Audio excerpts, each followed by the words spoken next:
Greetings, greetings, greetings, everyone. Welcome. I'm Joan of Angels, Oracle of Ancient Wisdom, and I am here today with some amazing guests, some outstanding goddesses. So we're sending greetings to all you gods and goddesses around the world. Let us know. I was just going to say, let us know where you're from, and Ohio is in the house. So guys, this is my dear friend, Radha Nyla. Is that how you pronounce it?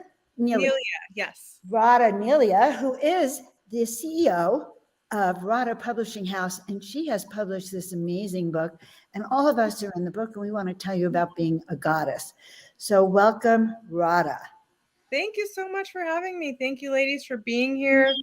I'm so excited to be sharing this book, Stories of the Goddess, Divine Feminine Frequency Keepers, with all of you, and also introducing these amazing women who are a part of it, including you, Joan. It's I think it's really special to have a collaboration. And today we're really going to just talk about the importance of the divine feminine and why bringing forward this divine feminine energy, birthing it forward through projects like this. And each one of the women here has her own birthing process of bringing the energy forward. So I'm really happy to be here with all of you. Should we pop the book on screen for a second on the camera? Yes. Okay, let's do that, just so everyone can see it, because it's so beautiful. It really has that goddess energy. Mm-hmm. And one of the things I love about it is you're calling us all divine feminine frequency keepers. Yes. I found that really fascinating. Yeah, it's so exciting. Well, I believe every woman that stepped into this project and said yes carries a signature frequency. And the truth be told, everyone on planet carries a frequency, but specifically certain goddess aspects or divine feminine aspects.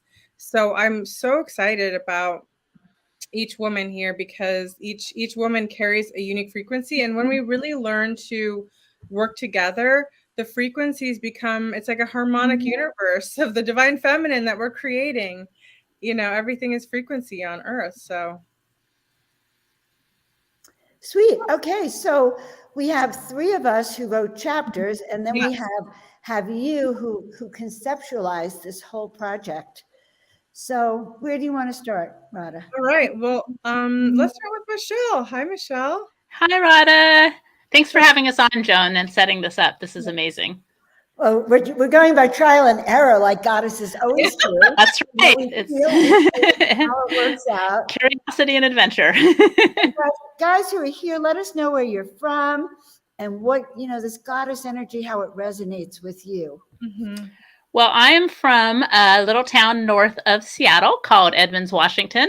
And my chapter, as I put in my little name thing there, is Freya's Gifts, the Unexpected Energies of Motherhood. And so in my chapter, I talk about a bit about, my journey as a mother, and this actually kind of unexpected adventure for me of being part of this book, because I haven't necessarily spent, I've been a healer for years, in terms of my work and my practice and my business, but I don't really I haven't really thought of myself in terms of goddess energy or working with goddess energies as part of the healing work I do.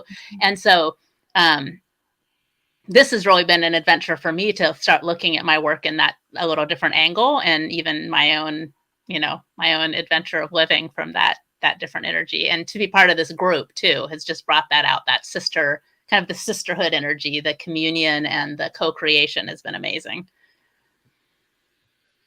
I have the same thing, by the way. I would never have been talking about divine goddess energy until Radha came on my show. Okay. I love it though, but each one of you really does carry that frequency, even organically, in the work you do. Michelle, do you want to tell us more about the work you do and how that frequency comes through? Sure. Yeah. So I work primarily with women in pregnancy, birth, motherhood, that aspect of their journey. But then it ends up being that I have clients who have grown children, and sometimes I have dads who are clients. It's kind of funny how it ends up inviting whoever is actually asking for this kind of change. I work with both hands-on, what we call body processes, which are, using my hands to facilitate and invite the body to change. And then I also do coaching that's like verbal processing, looking at the energy, clearing energy in a lot of different ways. And the body of work I use primarily is from Access Consciousness.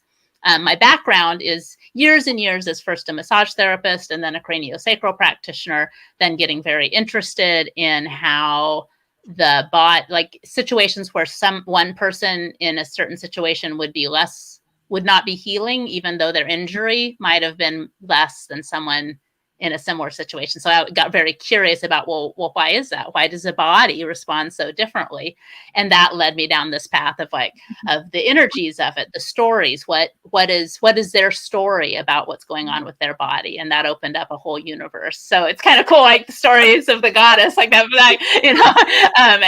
and how we're in this book talking about our stories and what that has taught us, and also inviting, and especially I think in my chapter, I've not yet had the good fortune to read all the other amazing chapters, but in my chapter, I talk about how the story I came in with, becoming a mom during pregnancy, really got in my way.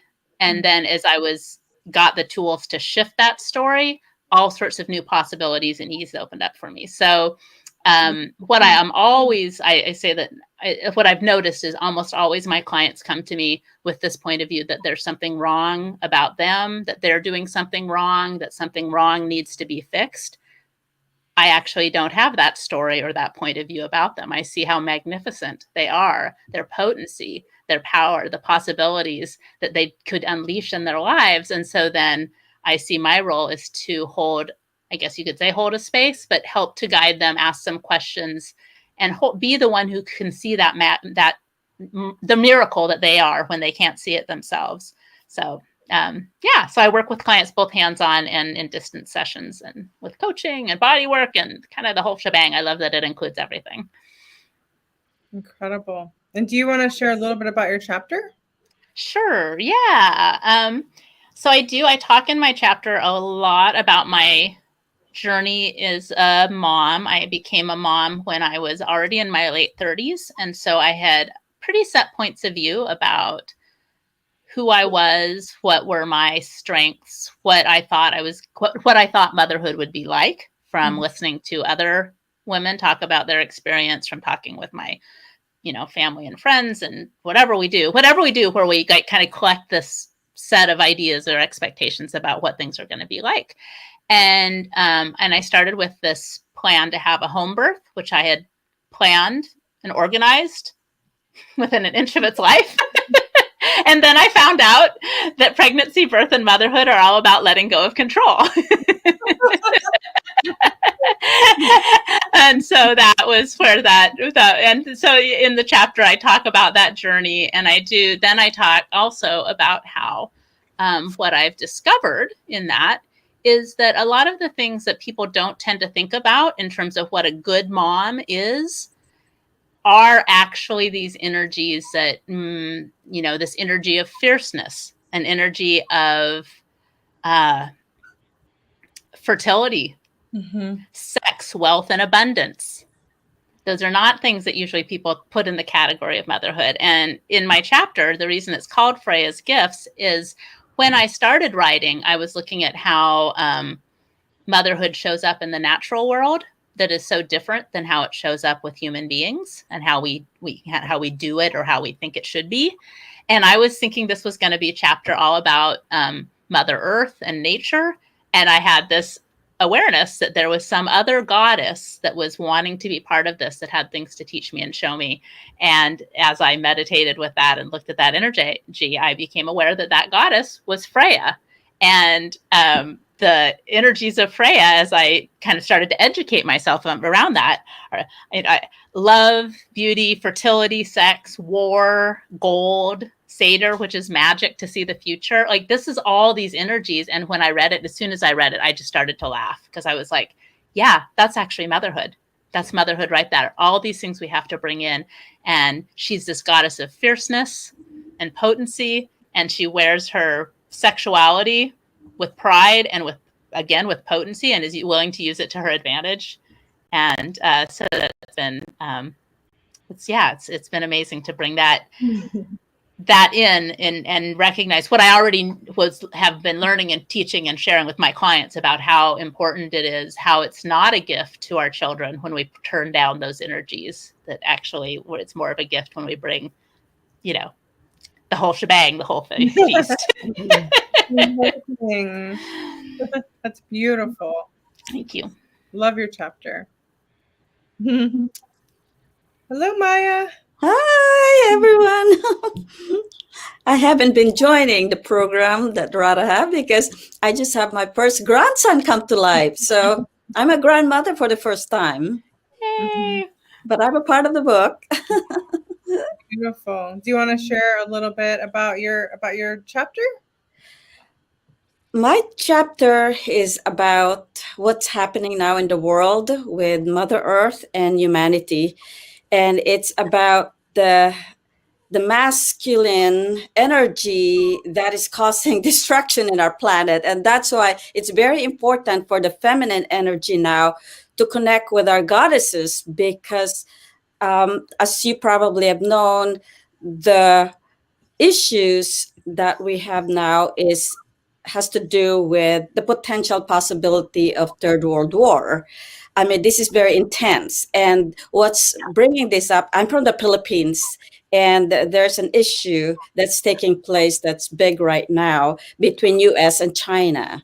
China being, taking over islands in the Pacific Ocean, from the Philippines, Vietnam, Japan, taking over areas where they don't belong, and it causes a lot of problem. And so now US have sent lots of troops in the countries. Maya, let's just stay focused on the chapter.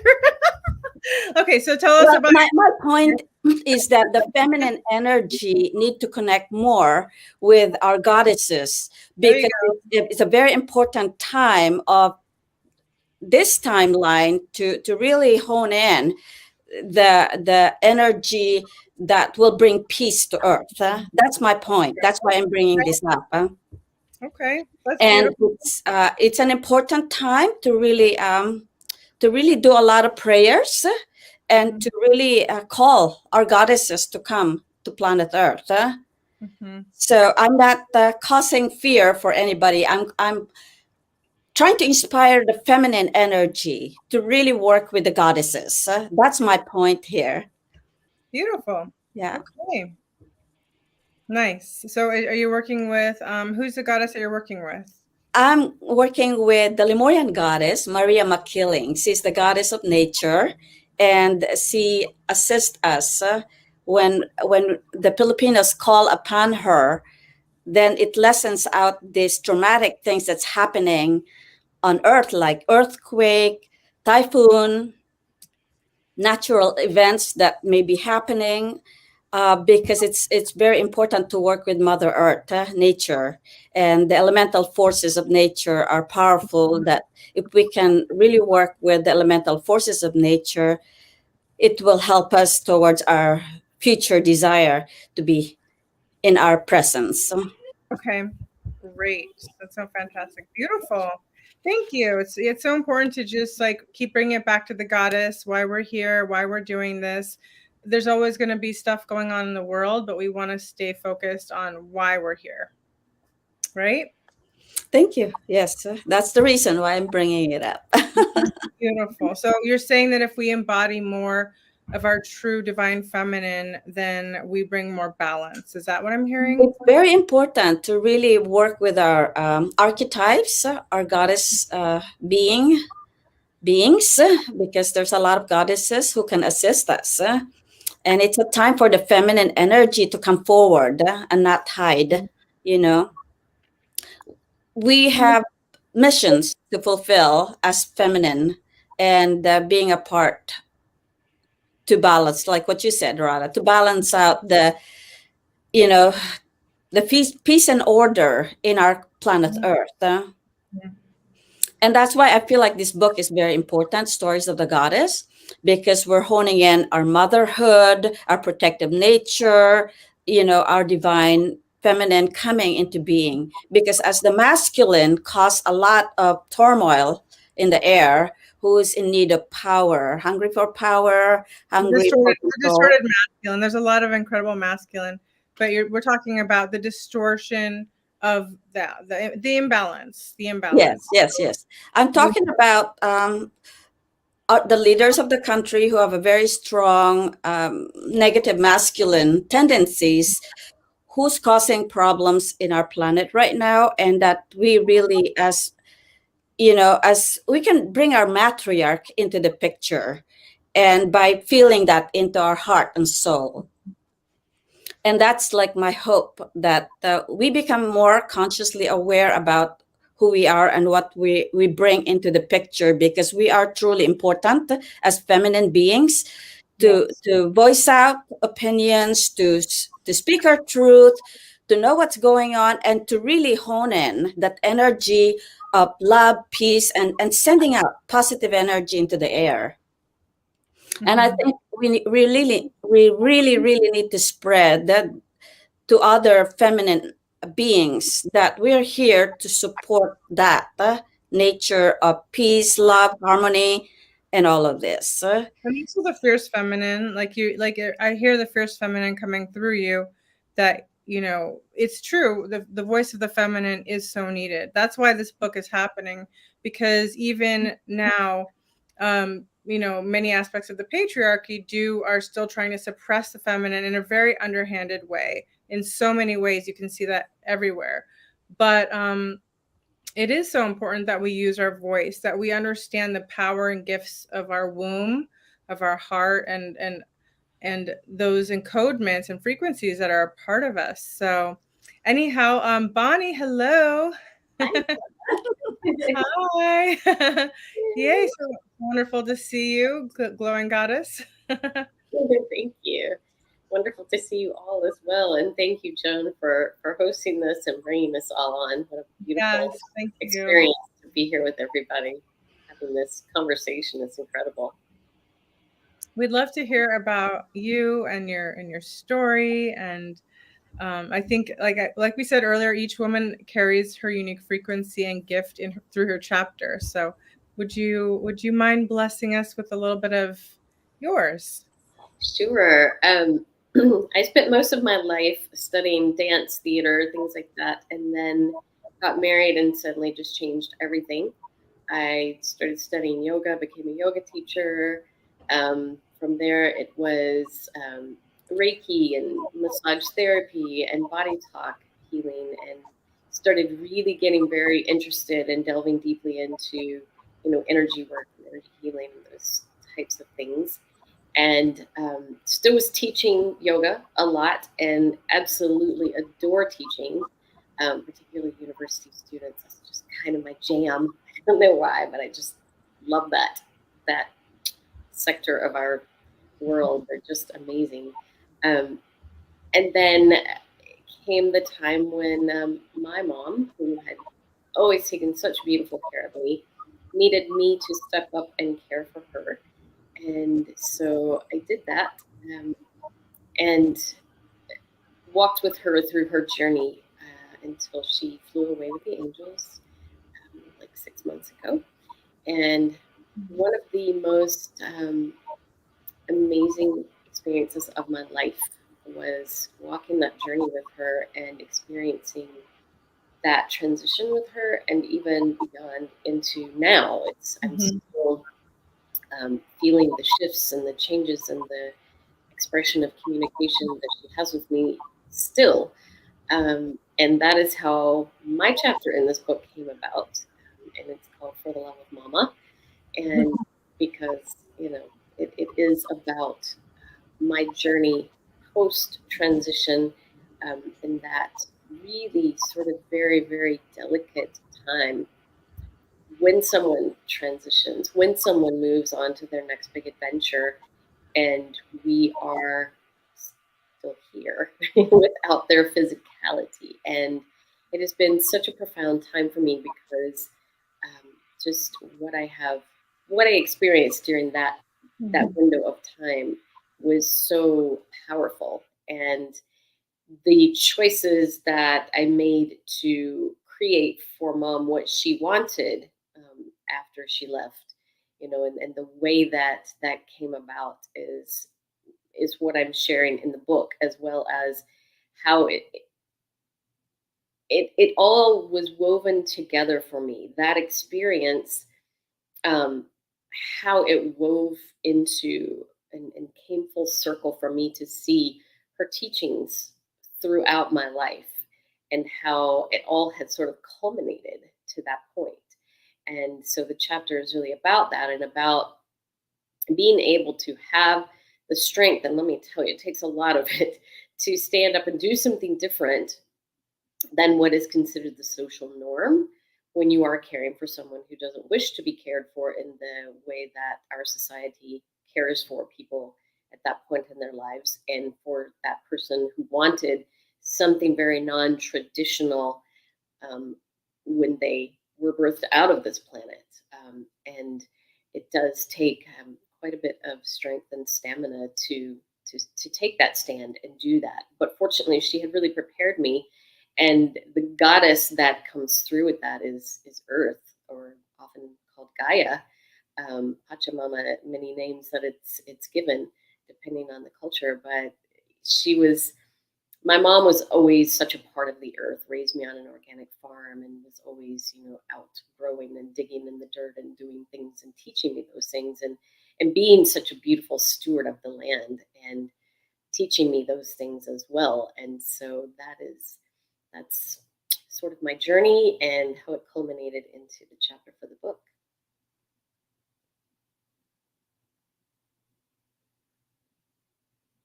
That's absolutely beautiful. I think that's so important at this time to have these kinds of conversations, as well as exploring the raw realness of these, situations, and how we can work through it. Yeah, it's so important to share stories, because we learn from each other.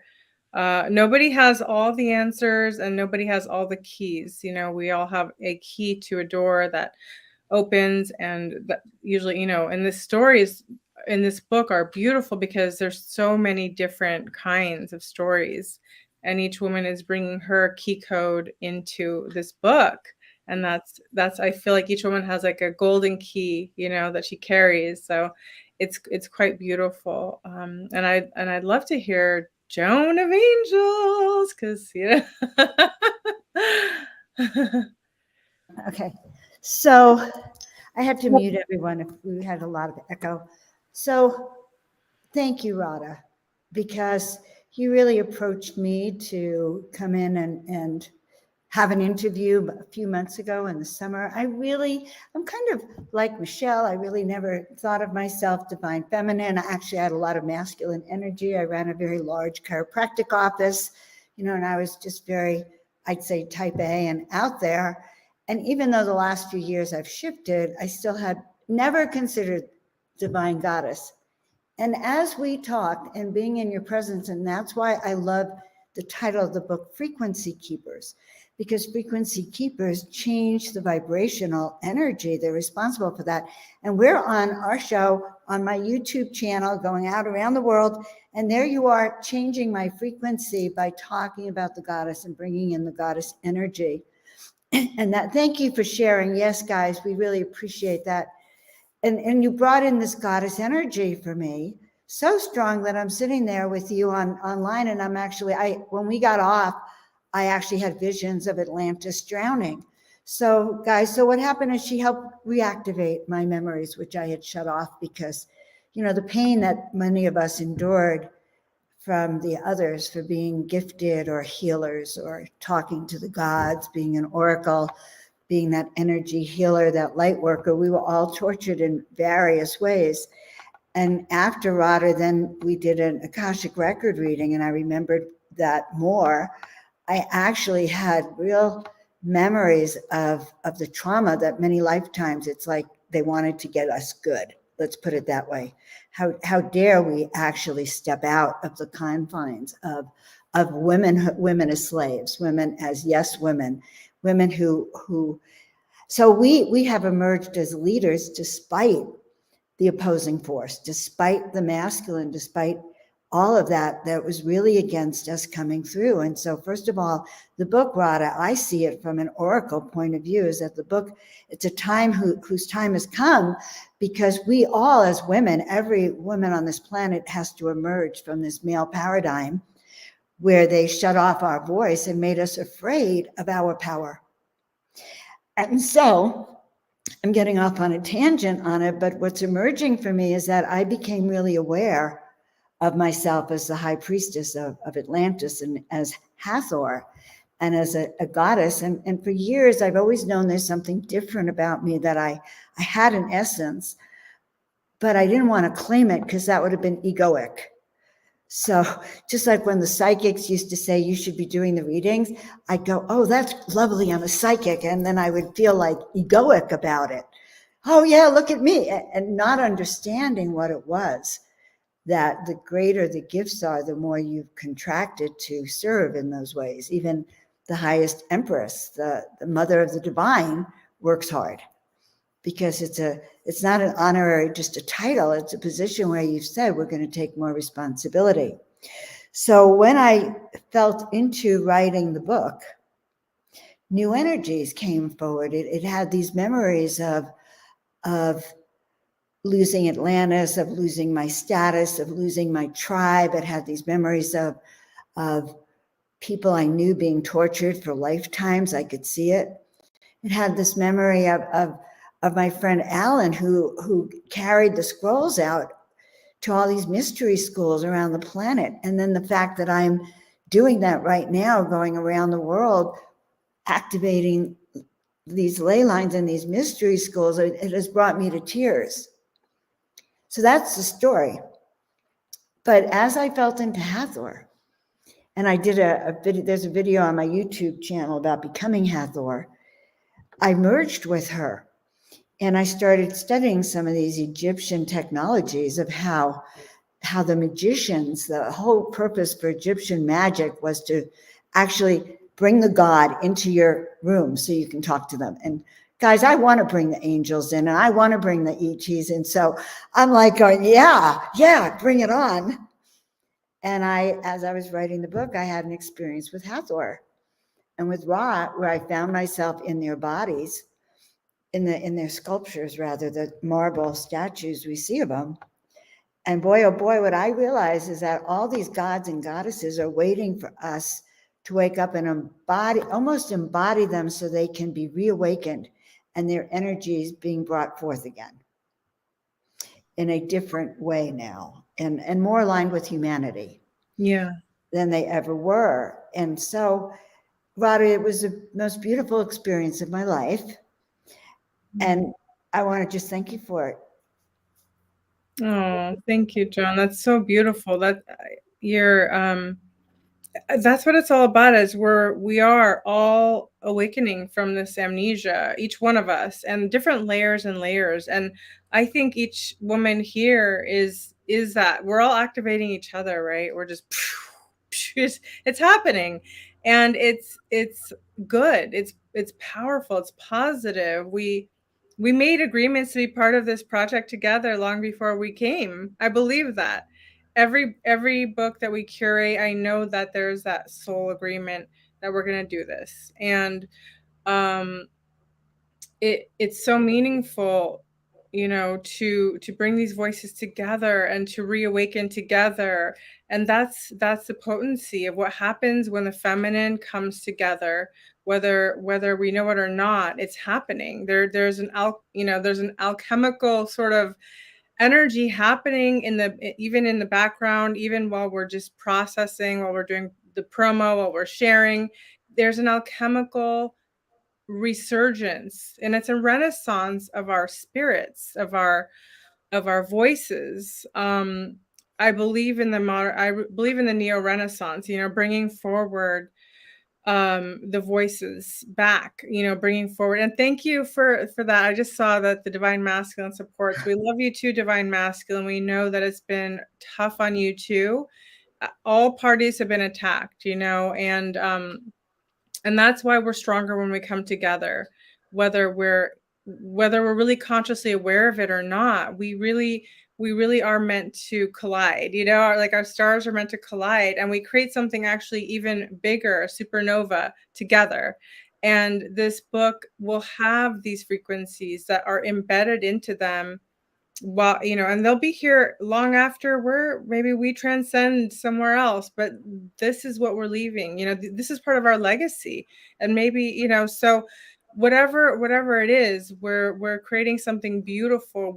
We're sort of rebirthing the neo-Renaissance with this, and rebirthing the goddess back on earth through our each woman's channel. Michelle, Bonnie, Joan, Maya, the shaman, we're all doing it together. And that's what I've always wanted. I've always wanted to come together and find my sisters, because I always knew that we would always come back together in some way or another, and maybe you felt that stir in your hearts too. Maybe that's why you said yes to joining this. But it's also sharing our gifts. And I love everything you said, Joan. It's so beautiful, your journey. And I'm so grateful that you said yes too, because I know that you were like, I don't know about this. And then, you're like, I'm not into the goddess frequencies. Like, what is this? What is it going to take for me to do this? It was a lot, but on the other hand, it actually was the next step for me. I think for all of us, I don't know about, but I know from Michelle talking about, but embracing our real feminine side sometimes is a contradiction, especially in a male world. I don't know. Has anyone else experienced that? Maya, go ahead, Bonnie. Let's turn your sound on. There's a mute button at the bottom. There we go. I so resonate with you and your sort of resistance and like, what is this goddess energy thing? I totally resonate with that, because this time a year ago, I was putting together a summit, which I thought was going to be about yoga. And this person who was guiding me through this said, okay, pick up your pen, and right now you're going to write down the title of your summit. And I had all these yoga ideas, and I pick up my pen, and my pen wrote Inner Goddess Summit. And I went, what does that mean? What? Who are you, pen? I had no idea, what is this? And so I ended up doing this summit with 21 amazing women who proceeded to tell me all about the inner goddess. And I started to realize, well, I created a style of yoga that I call goddess yoga like a million years ago. And I'm still sitting here thinking like, oh, I have no idea what this goddess thing is. I don't know. I'm leading goddess yoga workshops, but I don't know what the goddess is. But obviously it took these beautiful 21 women to like pull this out of me and help me step up to that. So then when Radha said, would you contribute a chapter to the book? I was like, well, I guess. I mean, I'm on this little goddess trail that I don't understand, but hey, I'm just going to show up and say, okay, here I am. I'm your instrument. Use me. Let's do what we need to do here. So I really resonate with you, Joan. Thank you for sharing that. The man's world has been really interesting. I was a chiropractor for many years, and there were things I didn't want to say that were intimidating to really learn how to step up and really be so proactive for my patients and the women who came and the kids, and stand up to the doctors who think they know everything and talk about health from inside. It was an interesting time. But I want to hear from Maya a little bit. Well, thank you, Joan. I feel like all of us here are really wanting to manifest the feminine energy more in this planet at this time. And just like what Bonnie said, I'm totally like, hooray, yes, let's all kind of call the forces of the feminine energy, the motherhood energy, the nurturing feminine, this is our time and we got to participate. It's a part, and I know that I'm participating right now with my grandson, trying to help raise him. but it's really as important as this one. So I try to make my moment here. But this is a very important time for the feminine and the goddesses within us to really hone in and really like, we got to hold on to our goddesses and to our inner being as a conduit of the goddesses too. So this is such an important time. It's a great time because we have all these wonderful things happening behind the scene that we may not even understand how profound this moment is. But we are in between timelines right now. We are between the Kali Yuga and the Satya Yuga.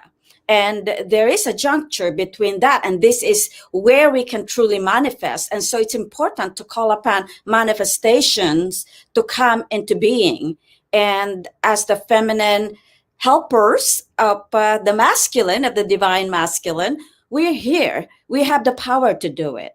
And I hope that women will be more inspired to really hone in their own power and not to shy upon expressing their skills, their important role to play. And it really is the call of the time. That's all I can say about this moment in time. As many things are happening, negative and positive, parts of this planet Earth is taking place. And not only planet Earth, let's go cosmic. We're wanting to be a part of the galactic realm. We are not just, staying here. But we want to recognize the cosmic realm that we are a part of. And so this is a time for us, really.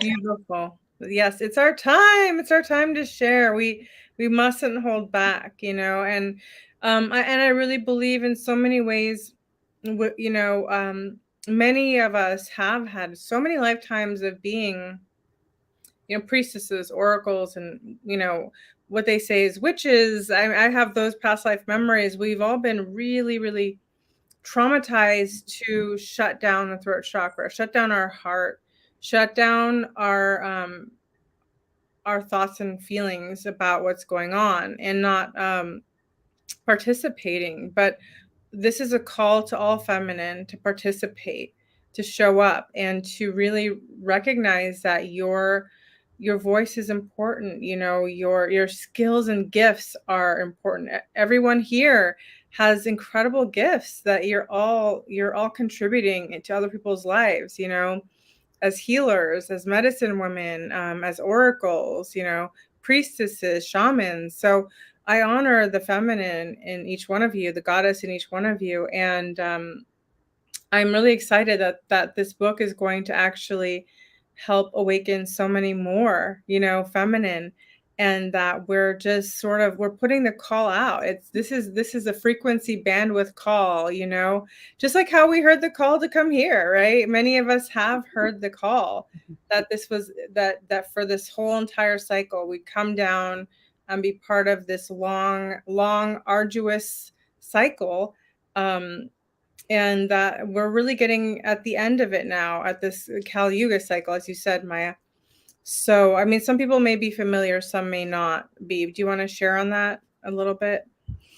Yes, Kali Yuga is the age of darkness, and we've been through it. And it's getting more intense because the age of light is about to shine upon us. And this is the time when, many mysteries will take place. Cosmic possibilities will happen to us. So I anticipate for that. And I would like people to know that possibility can happen as we come together in a big numbers, like come together in our hearts, mind, and soul. It's really even in our silence alone, as we project our thoughts out, like we send out our energy, that there's no going to be any blasting of destructive forces out there. Just send it out into our space, into the ethers, and call upon our gods and goddesses to come down and assist in our desire to find peace, happiness, and prosperity. It's possible. Those things are just really behind us. And our job is to really keep the energy coming, the positive energy coming this way. So we have all the potential possibilities to do that.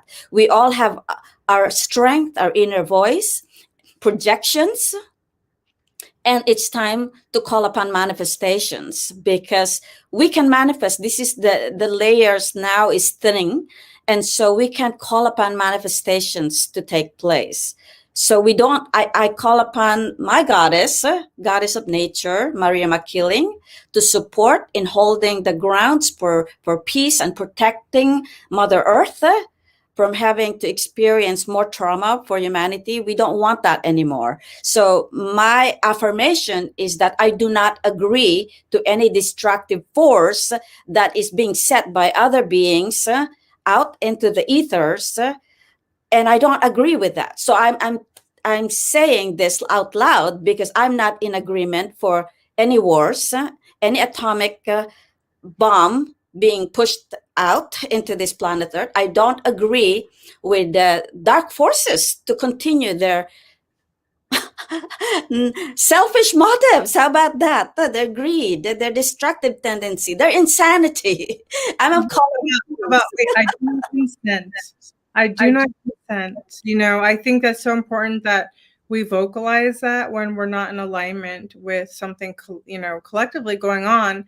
It is actually so important to say, I do not consent. And you can say your full name, but there was so much power in our voice. And that's why do you think it's been attacked over and over and over again? And in lifetimes, in this lifetime, you know, with all of the consensus going on, and you know, there's a lot going on to still keep our voices down, but we just have to keep saying, I do not consent, in our heart and our mind and our soul, and that I'm aligning to the highest timeline, because you know, we're going through timeline splits and things like that. So we want to continuously choose the highest timeline, and also say we don't consent to the pain of this Mother Earth anymore. We're really tired of seeing this cycle over and over, and a lot of this can be prevented. So, you know, the feminine voice is important. You think your voice doesn't matter, but it does. It does. It does. It does. Yes, agreed. Standing up here, push back, boots on the ground. Exactly. We're here with our feet in the ground. And I say, as the world starts shaking and getting more chaotic, we as a feminine we have to ground more, root more, you know, like grow more, grow our branches out, like connect with other feminines. Like this is, you know, the trees are so amazing because they grow their roots and they have a whole ecosystem underground, but they let each other know intuitively, hey, there's danger. Like they share so much information with the roots, you know, and I think we need to get rooted as a feminine again, get back into our roots, get back into ourself, and realize that we have that outreach, you know, that our voices matter. Sometimes we feel so small, and that, oh, there's just too much going on. My voice doesn't matter. I don't even want to try. But no, we are here. We're here for this. We're here for the show. Right, Joan? Right, Michelle? Right, Bonnie? I would like to chime in on something that Maya mentioned, that it's, you know, the Kali Yuga is a dark time, and it seems to be getting darker. And that brings me to mind of the old saying, it's darkest just before the dawn. And if you've ever stayed up all night, it really is darker just before the sun rises. And this is something I've been telling my students for a long time now, quite some time, is yes, it seems crazy. I started saying this around after 9/11 happened, actually. I was just very, very clear to me that yes, this terrible thing happened, and more terrible things are going to happen, and it is going to seem as if the entire world is losing its mind, and we're going into this dark, horrible thing. But I'm so clear that that is just the process of cleaning house. You know, when you're cleaning your house and, you know, it's a mess, so you start cleaning, and you're cleaning here and there and doing everything, and you walk out for a minute for whatever, and you walk back in and you see the house and you go, oh my God, what have I done? It's just like worse than it was when I started, right? but it's because you've drug everything out of the corners and now you can really see it. But once you're done, it's so much better. And this is what I feel is happening now. And I feel so clear that we are moving into a time on this planet that is going to be so much more and so much better than anything we can even conceptualize at this point, because we haven't seen it in these bodies, in these incarnations. And I have such a certainty about that.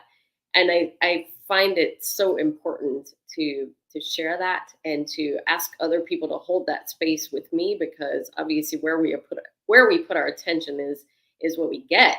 And I think, Maya so beautifully pointed out that it does seem so much darker now, but absolutely, because we are about to burst forth into the light. And last night I had the privilege of seeing Jane Goodall speak.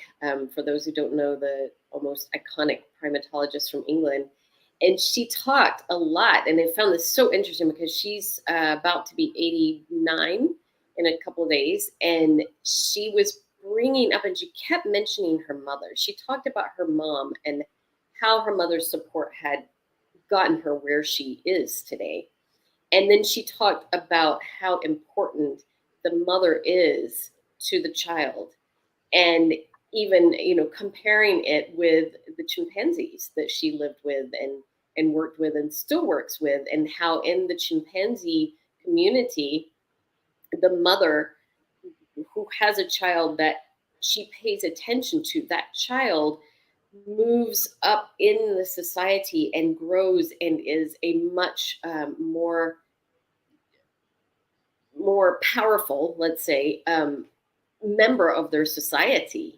And it doesn't matter, apparently in the chimpanzee world, they have ranks and hierarchy, and it doesn't matter, the mother can be from the lowest ranking, but if she really supports her child, the child will do better, even though it is from a lower ranking part of their society. And so I think, to me, because of my experience with my mom, I'm not a mom myself, as in I have not brought forth any other human beings into this world through my body. But from my experience with my mom and other moms, I just think, like, those of you, Michelle, those of you who are mothers, Maya, and now grandmothers, you absolutely, to me, just embody the absolute archetypal goddess in human form. And I think that you are so, so important. And I'm so grateful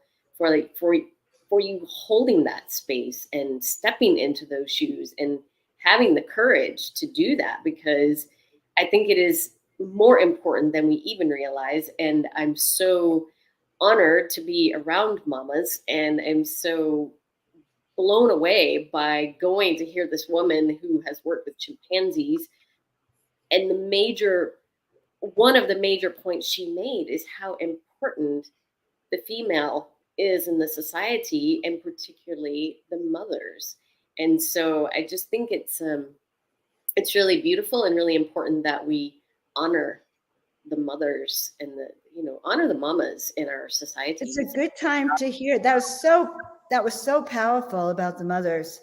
Mm-hmm. Absolutely. I'm keeping an eye on the time, and I was thinking Michelle could respond to that, about that energy that you help mothers with. Well, yeah, and thank you, Bonnie. I appreciate what you said. I get that one of the greatest wounds we probably all have is where we've separated from parts of ourselves, parts of our true being and our true nature.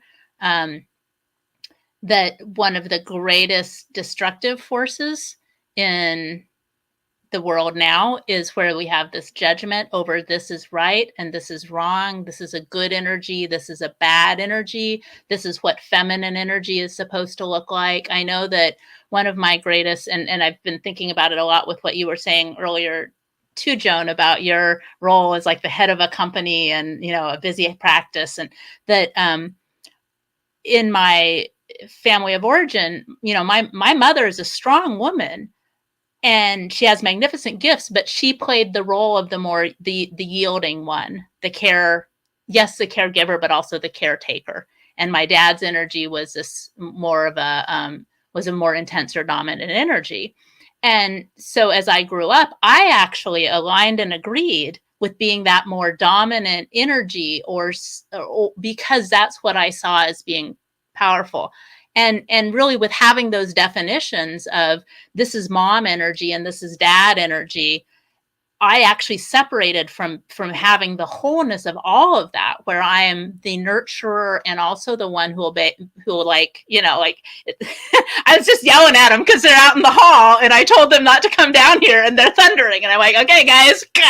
And that is not a feminine energy. That is the fierceness that we can also bring, that sometimes what's required to say like, no, I am making a demand. I'm making a demand of myself to stand up and change this. And I'm making a demand and an ask of the universe to contribute, but a demand that this must change, and whether that be in the sort of the microcosm of our own home and our businesses and what we're creating for ourselves, our passions, our choices, or if it's the macrocosm of the universe and for something different, for a different energy to be unleashed.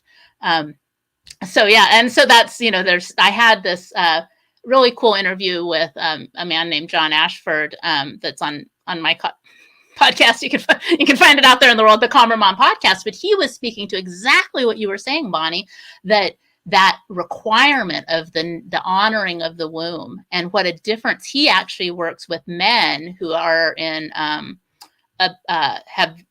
domestic violence, and he works with them around, if you were not honored, if the womb space of your mother was not honored, that has impacted you as you go out in the world. And if you are not honoring the womb space of the women in your life, that is going to affect next generations. And so I just loved what you said, Bonnie, about just that honoring of ourselves, of the womb space, of women, and also without having to have this like sort of definition of this is appropriate for this person because of their role or their identity. My identity has to include this because I'm a woman or a healer or a mother, and not this because that's something different. And that's, I just think that space, and when we're willing to claim that space of all of us, it's just like if we've just given our children this treasure chest, because then we're saying, yes, you can be that.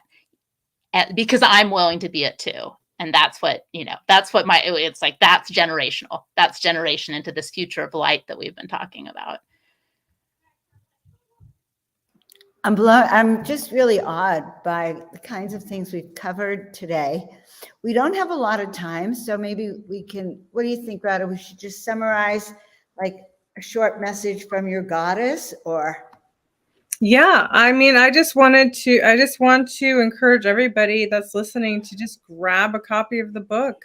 I mean, this is our collective gift, right? We're giving it away basically for just 99 cents for a download. And we really want as many people to get this, because you'll be able to read a chapter if you want to read a chapter a week, a chapter a month, however it works for you. But there's so much beauty, so many gems in this book. As you heard from these women, they're brilliant. And I just think it's so important to share the messages and the frequencies they have to share. So make sure you grab a copy, and just know that we just extended our 99-cent promo period. We're going to do it for 48 hours, but I was like, no, so many people are enjoying it, and some people don't even know that it's available yet. So we have to keep sharing.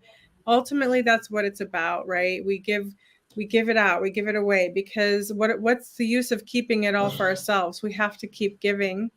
And so I hope that you'll join us. We're all a collective, and reach out to each one of these women. I think you're going to be enamored, as I was, reading their chapters, getting to know them, and falling in love with the goddess within yourself too through the process. So thank you so much all for joining. Thank you, ladies, for being a part of this. Thank you for saying a yes. Thank you for the Divine Masculine for supporting us. Thank you to our other sisters that are part of this. You are also welcome. we're open to more conversations. If you want to do a podcast with us too and talk to any of these incredible women, they're all available. And thank you just so much for joining. I really appreciate your time, your energy, and your efforts. Thank you. Wow. Thank you so much, everyone. And guys, just, don't forget to check out everyone and look them up and go to Radha's website and like, subscribe, and share the book and our work. Thank you so much, everyone. We'll Thank you, always- Joan.